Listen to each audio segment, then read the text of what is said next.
गेलं तुझं बालपण 10वी पर्यंत शाळेमधलं याच्याबद्दल थोडक्यात मला सांग.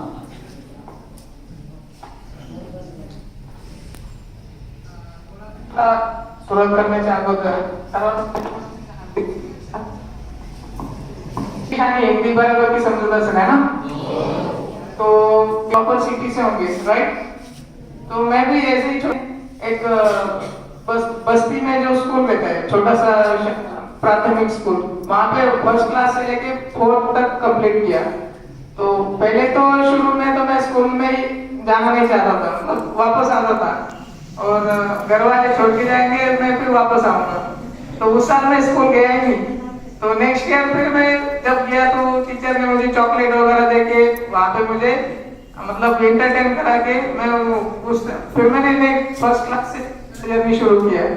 तो फर्स्ट से लेके 4th क्लास तक उन्होंने एजुकेशन के बारे में बहुत अच्छे अच्छे स्टोरीज वगैरह सुनाते थे. न्यूज़पेपर में पहले छोटे छोटे वो आते थे, आर्टिकल्स आते थे, स्टोरीज, और मुझे अच्छा शौक था. फिर मैं ऐसे ही कंटिन्यू किया 4th क्लास तक. फिर मैं शिवाजी हाई स्कूल बोधेगांव, वहाँ पे फिर 5th क्लास से लेके 10th क्लास तक वहाँ पे पढ़ाई कंप्लीट किया. स्कूल में अच्छा था, साथ ही आउटडोर भी अच्छा था, मतलब स्पोर्ट्स में भी अच्छा था. फिर 10 और एकेडमिक अच्छा होने की वजह से एक अच्छा प्रोत्साहन मिला टीचर से. तो शुरू के टॉपर्स में रहते थे हम लोग फर्स्ट 5 और 6 में. उसके बाद बालासाहेब भादे स्कूल में यहाँ पे 11th और 12th कंप्लीट किया साइंस स्ट्रीम से. इस साइड में जितने भी टीचर्स बैठे वो सारे मेरे टीचर्स थे, और यहाँ पे मैक्सिमम सारे टीचर मेरे पहचान के. यहाँ के हर एक ग्राउंड पे मेरे पैरों के निशान है. तो यहाँ पे जब भी मैं आता हूँ हर एक के वर्ड्स मुझे याद दिलाते कि उस टाइम पे इन टीचरों ने ये बात किया था. और बहुत ही मोटिवेटिंग और टर्निंग पॉइंट था ये स्कूल मेरे लिए, क्योंकि यहाँ से मैं फर्स्ट टाइम पुणे का सफर तय किया था. ठीक है, यहाँ से उस टाइम पे फिनोलेक्स कंपनी का एक प्रोजेक्ट था जिसके लिए ओनली मैं अकेला गया था सेवा सिटी से, और मुझे जोशी सर लेके गए थे. तो फर्स्ट टाइम मेरा पुणे का सफर था. जैसे ही कॉलेज के अंदर एंटर किया तो उस टाइम पे उन्होंने सर को अलाउ नहीं किया अंदर आने के लिए. तो मैं सर को हाथ पकड़ के बोला, सर आप मत जाओ. तो बट उनको छोड़ना पड़ा मुझे. जैसे अंदर जैसे स्टेप्स अंदर जाने लगा तो मेरे मन में बहुत सारे अलग अलग थॉट्स आए कि मैं कैसे रहूंगा और क्या करूंगा. बाकी जो बच्चे आए थे, कोई इंग्लिश स्कूल से था, कोई सैनिक स्कूल से था, किसी का बैकग्राउंड बहुत ही अच्छा था, कोई सिटी में पढ़ाई करके आया था. उनका way of instruction, way of talking और लिविंग स्टैंडर्ड सब कुछ इतना अच्छा था कि मुझे बहुत ही बैकवर्ड फील हो रहा था. तो मैं बहुत बार पीछे की बेंच में बैठता था. टोटल 7 दिन का वो प्रोग्राम था जिसमें अलग अलग प्रोजेक्ट करने थे. नैनो टेक्नोलॉजी वहाँ पे रिसेंटली शुरू हुआ था. जो इमर्जिंग साइंटिस्ट है रमेश भाटकर सर, उनके भी वहाँ पे लेक्चर्स होते थे. जो जर्मन साइंटिस्ट रहते थे कुछ कुछ, वो भी वहाँ पे आते थे. तो बहुत ही अच्छा टर्निंग पॉइंट था मेरे लिए. जैसे मैं वो 7 दिन तक अप टू द पुणे, ठीक है. उसके बाद फिर पुणे के बाद जैसे वापस आया, 12th भी कंप्लीट किया. ये स्कूल से 12th में अच्छे मार्क्स आए. फिर जो बड़े सर और प्रतिज्ञा सर मेरे को मेडिकल साइड के लिए ये करते, मोटिवेट करते थे कि तू पेडियाट्रिक डॉक्टर बन जा. तो मैं बात भी याद है बड़े सर के वर्ड्स की तू 12 तक में बच गया. तो और प्रतिज्ञा सर बहुत ही अच्छा ये करते थे, क्योंकि नोट्स वगैरह अलग से लिखने के लिए बोलेंगे कि इस पे ऊपर लिख के लिखा जाए. इट वॉज एडिशनल, मतलब उसका कोई कहीं ये नहीं था, कंपल्सरी नहीं था कि तुम्हें ये करना है. बट वो इतना लिख के देते थे क्वेश्चन मुझे कि मतलब काफी लंबा 10-12 पेजेस भर जाते थे. मैं करके भी देता था उनको. फॉर्चुनेटली मुझे मेडिकल के लिए सीट नहीं मिला, बीएमएस कॉलेज मिला था. But background and some financial reasons मैंने फिर वहां से विड्रॉ किया और डिफेंस की तरफ जाने के लिए मतलब सोचा. उसके बाद फिर मैं इंडियन नेवी को उसी टाइम ऐड निकला था, तो नेवी में फॉर्म भर के फिर नेवी ज्वाइन किया 2012 में. तो ये था प्राइमरी एजुकेशन से लेके इंडियन नेवी ज्वाइन करने तक का सफर. उत्तर दिले याचं मधनं मनात काही मुद्दे अधोरेखित झाले. त्याच्या हिंदी मधलं किती तुम्हाला कळालं मला माहित नाही, म्हणून मला जे समजलं ते मराठीत तुम्हाला सांगतो. इच्छाशक्ती सगळ्यात महत्वाची असते. मी खेडेगावात आहे, मी ग्रामीण भागात आहे, मला इंग्रजी येत नाही, हा जो न्यूनगंड आपल्या मनात असतो तो न्यूनगंड आपण जोपासतो, पोचतो आणि तोच आपल्याला मागे खेळतो. म्हणजे आपल्याला मागे दुसरं कोणी खेचत नाही, आपण स्वतःच आपल्याला मागे खेळतो. राणेगाव सारख्या बोदेगाव जवळच्या एका छोट्या गावामध्ये राहणारा अविनाश तिथं प्राथमिक आणि माध्यमिक शिक्षण घेऊन 11वी-12वीला आपल्याकडे येतो. एका वर्कशॉप साठी पुण्याला जातो. त्यानंतर शिक्षकांच्या मार्गदर्शनाने तो मेडिकल फील्ड मध्ये जाऊ शकत होता, BAMS पर्यंत तो पोहोचला होता, पण त्याला रिपीट करावं वाटलं आणि त्या दरम्यान त्याला इंडियन नेव्ही जॉईन करण्याची संधी मिळाली. खरं तर हा खूप मोठा टर्निंग पॉइंट त्याच्या आयुष्यामध्ये होता. इंडियन नेव्ही मध्ये गेल्यानंतर तिथं जे ऍडव्हेंचर स्पोर्ट्स असतात तर त्याच्यामध्ये त्याला जावं वाटलं. तर मला त्याला हे विचारायचंय की नेव्ही जॉईन केल्यानंतर सुद्धा जसं एक नोकरी मिळाल्यानंतर मान खाली घालून ती नोकरी करणं असं बऱ्याच जणांच्या आयुष्याचं ध्येय बनलं. पण तुला असं का वाटलं की नोकरी तर करावी पण माउंटेनिअरिंग सारख्या ऍडव्हेंचरस स्पोर्ट्स मध्ये आपण जावं असं का वाटलं? त्याच्यासाठी काही तुला बॅकग्राऊंड होतं का किंवा काहीच नसताना मग तू त्या सगळ्या कमतरतेवर मात करून या ऍडव्हेंचरस स्पोर्ट्स मध्ये कसा गेला? सर ने बहुत अच्छा क्वेश्चन पूछा है. एक्चुअली मुझे बहुत सारे लोग पूछते हैं कि तुम नेवी में हो और एडवेंचर कैसे चूज किया. इनफैक्ट जो मेरे दोस्त थे जो मेरे अभी साथ में नेवी में ही, क्योंकि इस एडवेंचर फील्ड में बहुत ही कम लोग हैं, बहुत ही कम लोग सस्टेन कर पाते हैं क्योंकि फिजिकल फिटनेस भी कंटिन्यूसली मेंटेन करना पड़ता है. खाने के ऊपर बहुत सारी आपके रिस्ट्रिक्शंस रहते हैं. उसके बावजूद भी ये सब चीजों का स्ट्रिक्ट डिसिप्लिन में हर चीज करना बहुत ही मुश्किल हो जाता है. इसलिए स्पोर्ट्स में बहुत कम लोग आते हैं. तो अभी ये बहुत ही अच्छा क्वेश्चन है. I was expecting the same question from you sir. तो मैंने जैसे नेवी ज्वाइन किया था, एक्चुअली मुझे तो कुछ और नेवी की तरफ, और बट फॉर्चुनेटली मुझे नेवी ज्वाइन करने के बाद मेडिकल ब्रांच ही मिला. तो मैं थोड़ा सा मुझे अच्छा लगा कि चलो मेडिकल डॉक्टर नहीं बन पाए, कम से कम मेडिकल ब्रांच तो मिल गया, देखते हैं फिर. तो जैसे मेडिकल में बेसिक का कोर्स कंप्लीट किया. बेसिक कोर्स होता है, जैसे आप सोल्जर बन जाते हैं तो आपको एक सिविलियन बैकग्राउंड से लेके ग्रूम करके एक अच्छा सोल्जर बनाने के लिए 6-7 महीने का दिया जाता है, जिसमें आपका वे ऑफ टॉकिंग कैसे चाल ढाल कैसे, आपका बोलने का तरीका कैसे, खाने पीने का तरीका कैसे, इसमें इतना ड्रास्टिक चेंज आ जाता है. जैसे आप ट्रेनिंग स्कूल से घर आ जाओगे तो आपके फर्स्ट ऑफ ऑल आपके घर वाले आपको पहचानेंगे नहीं कि ये हमारा बेटा था और ये ऐसे हो गया गया. ठीक है. दूसरी चीज, जैसे मैंने ज्वाइन किया तो मतलब मैं इतना सेटिस्फाइड नहीं था कि मैं और कुछ बहुत अच्छा कर सकता था, बट मुझे इधर आना पड़ा. ठीक है. तो I was continuously striving hard to get something new. तो फिर ज्वाइन करने के बाद क्या है कि we have another options to get commission in the armed forces. तो फिर मैंने उसके लिए प्रिपरेशन शुरू कर दिया. इनफैक्ट बेसिक कोर्स में मैं अपने डिवीजन में एकेडमिक्स में भी और फिजिकल में भी तो अच्छे मार्क्स तो लेके आया था. उसके बावजूद फिर मेडिकल में प्रोफेशनल ट्रेनिंग करने के बाद मैंने अपना कॉम्पिटिटिव एग्जाम के लिए शुरू किया था, जो only for the defence forces के लिए रहता है, जो कि नए रिक्रूट्स रहते हैं. उसमें फिर 3 चांसेस मिलता है, उसमें तीनों चांस अवेल किया, बट इंटरव्यू में लास्ट स्टेजेस में मैं रिजेक्ट होता चला गया. So that time I was quite disappointed. इतना प्रिपरेशन करने के बावजूद भी गलती रही थी. बेसिकली हमारा जो बैकग्राउंड रहता है कि हम लोग रूरल बैकग्राउंड से, हमारा communication skill is the biggest difficulty for us, because in the cities and the person from the town area, their communication skill, English speaking skill is quite good as compared to us. तो सबसे पहले मुझे उसमें changes लाना पड़ा. First time जैसे मैं interview reject हुआ तो मैंने अपना नेगेटिव पॉइंट्स ढूंढ लिया था. स्पोकन इंग्लिश में बहुत ही मिस्टेक्स, जो डिलीवरी है, बात करने का तरीका, उसमें बहुत ही मिस्टेक था. तो फिर मैंने कोचिंग क्लासेस लगा लिया. उस टाइम पे मैं खेलता था। कोचिंग क्लास कंप्लीट करने के बाद थोड़ा सा स्पोकन इंग्लिश अच्छा हुआ, बट इतना भी अच्छा नहीं हुआ कि मैं जाके तुरंत मतलब ऐसे अच्छे से बोल पाऊँ।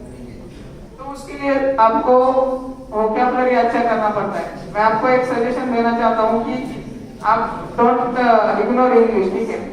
इंग्लिश में 500 से 600 वर्ड्स ऐसे जो अगर आप रट लोगे, उसके मीनिंग ढूंढोगे, आपको पता चलेगा ये कहाँ यूज करने, तो you can speak English very much fluently, ठीक है। तो मैंने ऐसे ही किया, कुछ अच्छे अच्छे वर्ड्स निकाले, हर बार वो वर्ड्स कहाँ यूज होते, इंग्लिश न्यूज़पेपर पढ़ा, बहुत ही मेहनत किया और अपना जो इंग्लिश स्पीकिंग स्पोकन इंग्लिश है वो इंटरव्यू के लेवल तक लेके आया। इतना भी अच्छा नहीं हुआ था, इनफैक्ट आज भी इतना अच्छा नहीं है, क्योंकि हम लोग डे टू डे व्यवहार में ये चीज सब बोलते नहीं है। तो अगर आप घर में भी आप किसी या दोस्त से या स्कूल कॉलेज में अपने टीचर के साथ आप you speak in English so that your English not, हर चीज इंग्लिश में होता है। जैसे आप सेंट्रल गवर्नमेंट कोई भी ये रहता है जॉब्स वगैरह के लिए अप्लाई करोगे तो उसमें इंग्लिश को बहुत ज्यादा अहमियत दिया जाता है। तो आज ही आप इंग्लिश और मैथमेटिक्स के ऊपर थोड़ा अच्छे सा फोकस करो।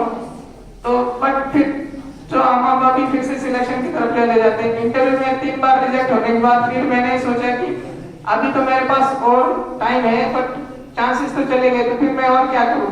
तो आपने अंडरग्राउंड शिप का नाम सुना है, जो सबमरीन्स रहते हैं पानी के नीचे 150-200 मीटर तक नीचे जाते हैं, तो उसको ज्वाइन किया। सबमरीन वो अलग काम है स्पेशल फोर्सेस का, उसमें ज्वाइन करने के बाद फिर मुझे वो भी सही से नहीं लगा।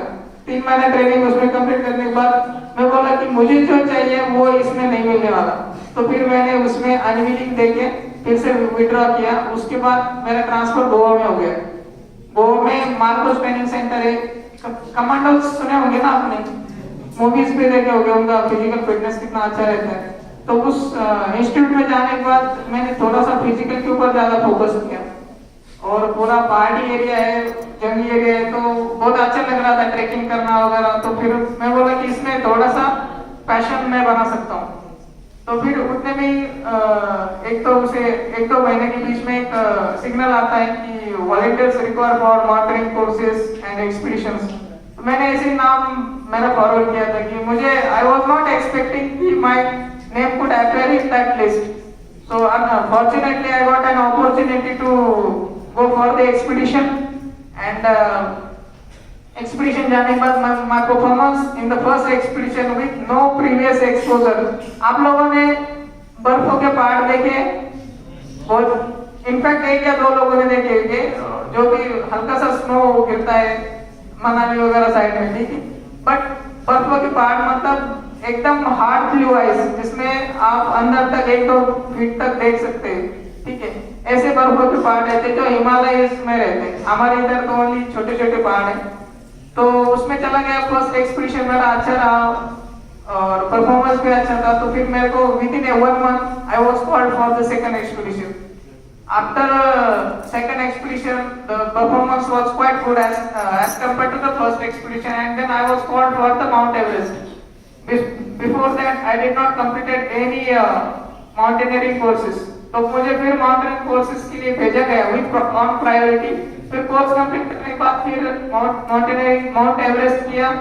उसके बाद फिर माउंट एवरेस्ट से पहले ग्लेशियर ट्रेनिंग वगैरह होता है, जो सियाचिन का नाम सुना होगा ना, जहाँ पे आर्मी सोल्जर्स रहते हैं, तो वहाँ पे भी ट्रेनिंग किया। फिर दिल्ली में छोटा मोटा ट्रेनिंग होता है, फिर ड्रीम सिलेक्शन, ये बहुत ही हार्ड प्रोसीजर होता है, हर एक को गुजरना पड़ता है। Every mountain is supposed to go through that procedure. And then after Everest, you know the Everest is the Trump।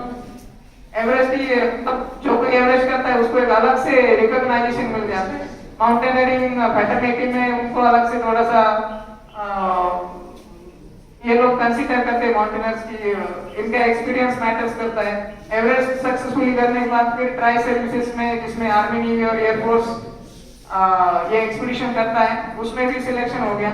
मतलब अगर आपके अंदर इच्छा है कुछ करने का, if you go 1 step then God will come for you 10 step, ठीक है।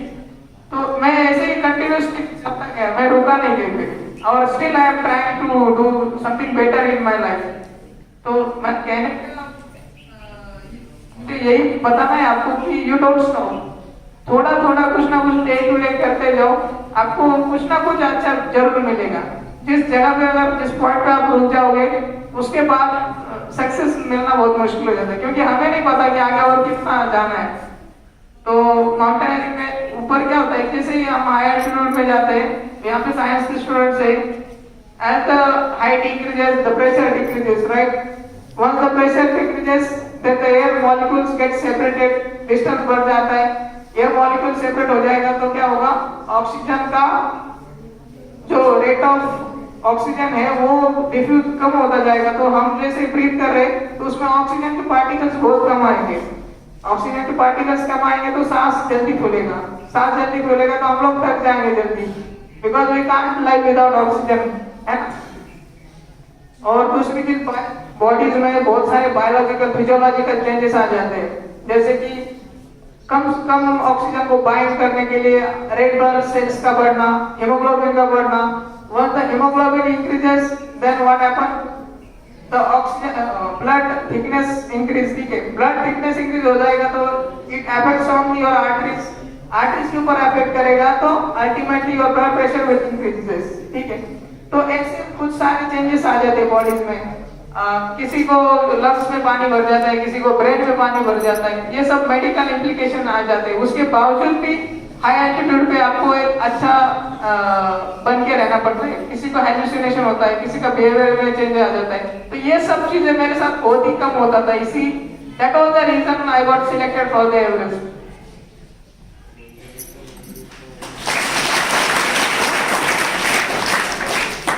मुलाखतीच्या या टप्प्यावरती आता आपण एव्हरेस्ट एक्सपिडिशन, एव्हरेस्ट वरती भारताचा तिरंगा त्यांनी कसा फडकावला याच्याकडे जाणार आहोत। त्याच्या आधी त्याने आता जे सांगितलं त्याच्यामध्ये दोन गोष्टी ज्या खूप महत्वाच्या आहेत। पहिली गोष्ट, कोशिश करने वालों की हार नाही होत। त्याचं एक वाक्य मला फार आवडलं की आयुष्यात कधी थांबू नका, तुम्ही तिथं थांबला तिथून तुम्ही यश मिळवण्याची शक्यता गमावून नसता, तुम्ही सगळ्या संकटावर मात करत पुढे जाता।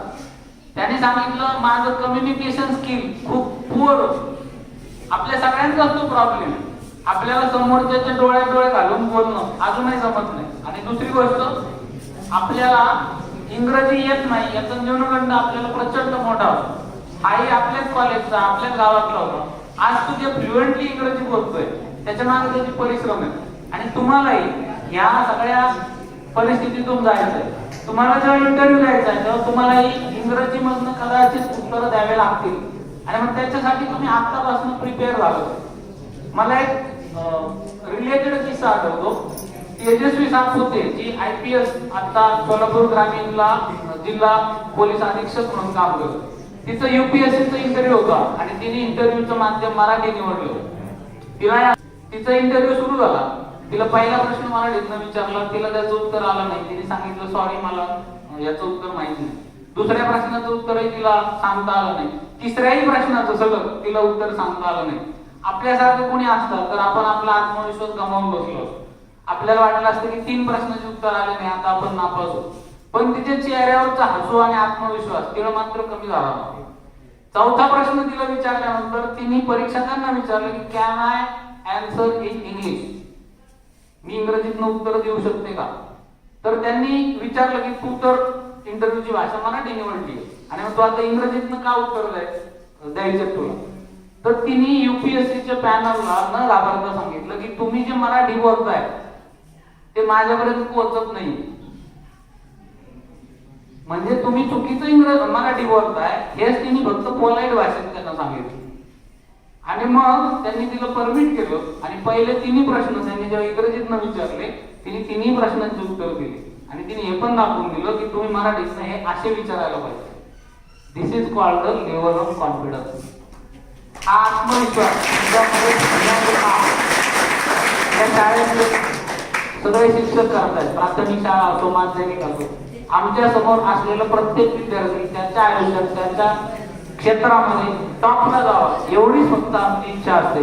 आणि ती जेव्हा फलद्रूप होते तेव्हा मग तेजस्वी सातपुते आपला अभिमान बनते, अविनाश बावणे नगर जिल्ह्याचा पहिला एव्हरेस्ट आमच्या शाळेचा आहे हे आम्ही अभिमानाने सांगू इच्छितो।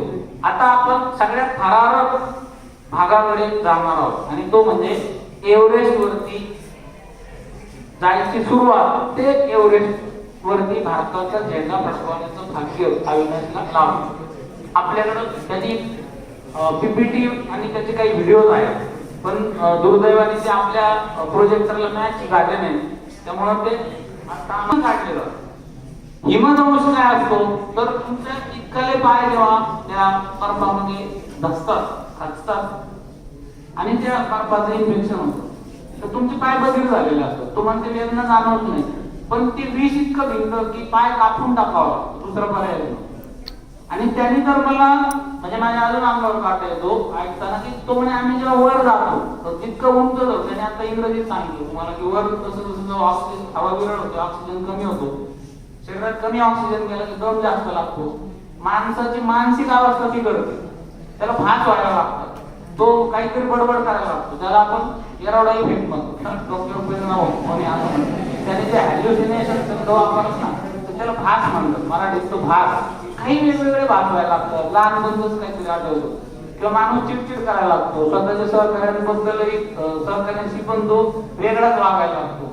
ही मानसिकता टफ ज्याची असेल तर तेच फक्त टिकतात. आणि त्यांनी सांगितलं की आम्ही जेव्हा जात असतो वरती ऑक्सिजन बरं जायचं म्हणजे मोकळं नाही जायचं, ते वज असतं, किती किती वज असतं पाठीवरती 15 ते 16 किलो वज घ्यायचं पाठीवरती आणि बर्फामध्ये दोरीच्या मदतीने जायचं. आणि त्यांनी ते सोबत म्हणजे ती दोरी त्याला ते भाषेत त्यांचे तो सांगेल ती फेकणे ती फिट करणे आणि मग वर जाणे हे सगळे काम त्यांनी स्वतःच आहे. आणि अशा अनेक लोक आहेत की ते जवळपास पोहोचले पण ऑक्सिजन न मिळाल्याने त्यांचा मृत्यू झाला. त्यांनी मला सांगितलं की आम्हाला वर जाताना असे डेड बॉडीज पडलेले दिसायचे आणि वर म्हणजे काय ते एकटाच असतो तिथं म्हणजे सहकारी असतो पण तो 1-1.5 किलोमीटर कुठेतरी माग असतो, 1-1.5 किलोमीटर तरी कुठेतरी पुढं असतो, इकडं काही दिसत नाही, सगळं बर्फ असतो आणि शेजारी डेड बॉडीज पडलेले असतात, त्यांना ओलांडून पुढं जातो. म्हणजे काय कमाल मनोधैर्य या सगळ्यासाठी लागत असेल. तर मी अविनाशला असं विचारतो की तुझ्या एव्हरेस्ट मोहिमेची सुरुवात बेस कॅम्प पासून तर तू टॉप पर्यंत कसा गेला, तो जो ठराविक प्रवास आहे जो या मुलाखतीचा दावा आहे तर त्याच्याबद्दल खुलेपणाने मोकळेपणाने आम्हाला सांग. Thank you sir. सगळ्यात अगोदर मी सरांना I am very grateful to Gevarikar sir. हा जे एव्हरेस्टचा जर्नी आहे आणि समिट ऑफ द एव्हरेस्ट आणि याला लाईट मध्ये आणण्याचं काम गेवरीकर सरांनी केलं. बिफोर दॅट कोणालाच माहित नव्हतं की इनफॅक्ट मी पण कोणाला सांगितलं नव्हतं की मी एव्हरेस्ट क्लाइंब केलं म्हणून. बहुत बड़ा आर्टिकल निकला था उसमें ये सब चीजें मेंशन किया था उन्होंने. तो मैं बहुत ही ग्रेटफुल टू हूँ सर्टिफिकेट की उन्होंने इनफैक्ट जो recent expedition which was conducted in last month 2nd October the summit organization